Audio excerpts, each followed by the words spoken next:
Global happenings today. We communicate, we analyze global news. Stay tuned. Hello guys, welcome back to our channel. Honestly, we really need to consider the issue of having Chinese names, not just for us but for our children to come, based on what is coming on online right now. The truth be told, we all know that Nigerian government have been taking loans from China. We all had an idea, just a little bit idea of maybe how much they've been collecting, but we really do not know the quantity or the magnitude of the amount they've collected. We just say bits and pieces here and there. We're just trying to add them up, but the truth is they're really huge. And Nigerians generally didn't know the clauses or the conditions or what those, they just give it an ambiguous name. Oh, it's for rail, it's for transport, it's for this, it's for that. But the reps are beginning to probe and they're beginning to find out a lot of things that are mind-boggling, and it's really shocking. But what baffles me is that why did it have to take the senators, the legislatures, this long for them to wake up to the harsh reality of the fact that they are an independent arm of the government, and they were there, created originally in the tenets of democracy, to check the excesses of both the executive and the judiciary, as the case may be. Now they have technically failed in their role. The whole Nigerians, the whole Nigeria as a country is beginning to feel the heat. The bad thing about this whole thing is that if for any reason Nigeria goes down, it's going to be for everyone. Yes, you may say, yes, their generations are they've already taken care of their generations, but the truth be told, posterity will speak hugely against these guys, because history, when told, names will be mentioned, and those who engineer this process, if for any reason the repayment schedule goes bad. But let's find out what had happened that is causing us to go this lengthy. Well, the House of Representatives then has said that Nigerian government officials signed empty repayment loan documents for the development of Nigeria rail sector even before the terms of loans were negotiated. Oh God. The House also said that it discovered that the Ministry of Transportation signed a commercial contract worth $33 billion without any clear-cut financial arrangement, while most of the contract agreement did not have local content clauses. Chairman House of Committee on Treaties, Protocols and Agreement, Honorable Sai Nicholas Osai, disclosed this during the resumed investigative hearing on the review of bilateral loan agreement and commercial contract agreed by ministries, departments and agencies, NDAs.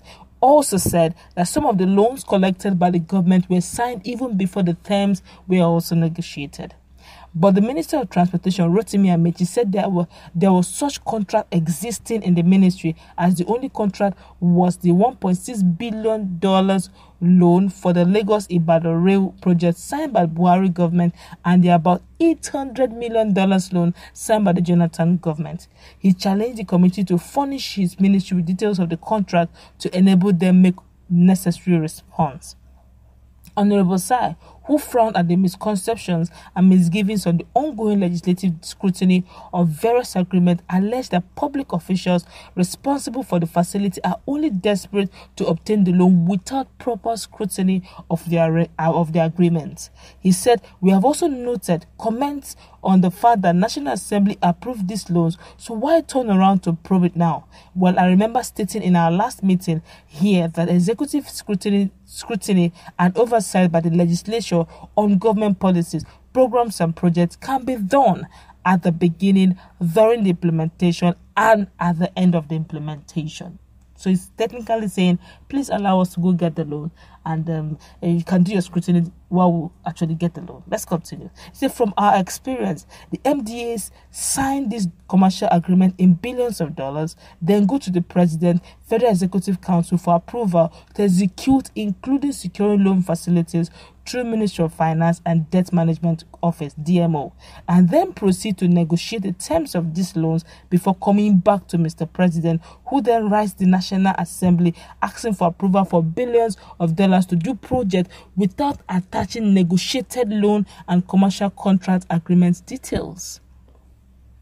This approach is the reason we have government representatives signing empty pages of loan agreement, repayment schedule, and other key documents required for the loan agreement to become effective. We have commercial contracts signed in US dollars, while the loan agreement for the execution of the same contracts were signed in Chinese yen currency in Ministry of Communication and Digital Economy, Galaxy Backbone Limited. Oh dear. We have also seen references made in the commercial contract regarding BOQs, but none of the commercial contract agreement submitted to us, especially by Ministry of Transportation, has a single BOQ attachment. This is serious. Honestly, this is very serious.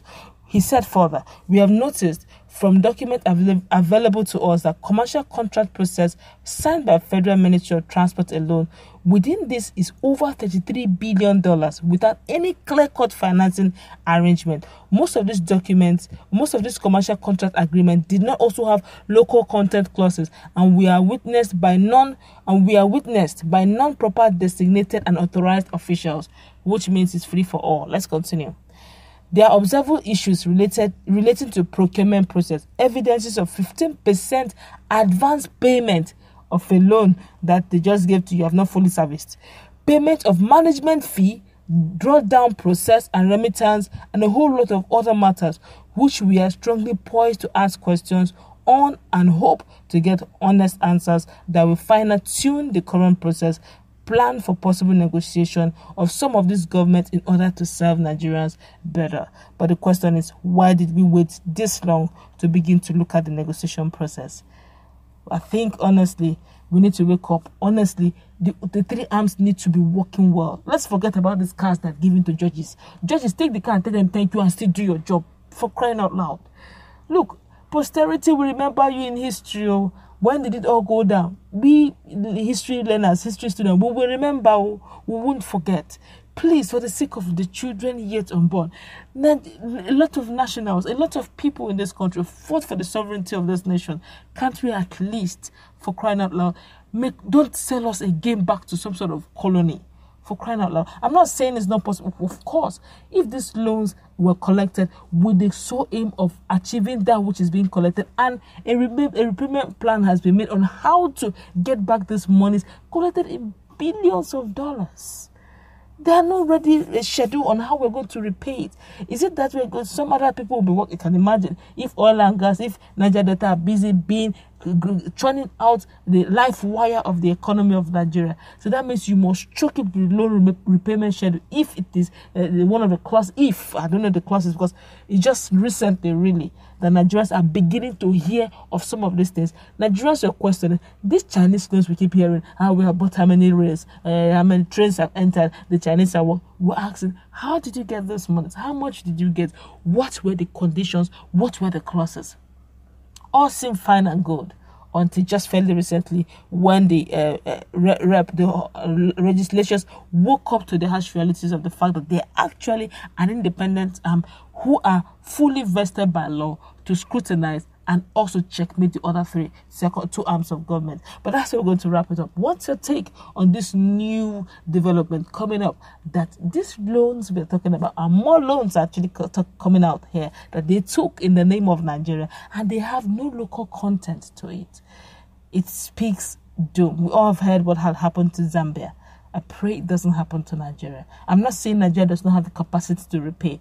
If we have integrity as our watchword, why not? If not, we have a lot of resources that can help us repay back, if of course we are going to put judicious use of this money. But the question is, we have seen the wanton looting in Nigeria, and we strongly doubt if some of these loans will be judiciously used. Let's put in our comment section. Let's interact. What's your take on this latest development? Do you think we should really be thinking of having a Chinese name, or we should think or hope that maybe something will come out of this? Let's interact in our comment section. Don't also forget to like, share, subscribe to our channel. Stay tuned for more updates on this and much.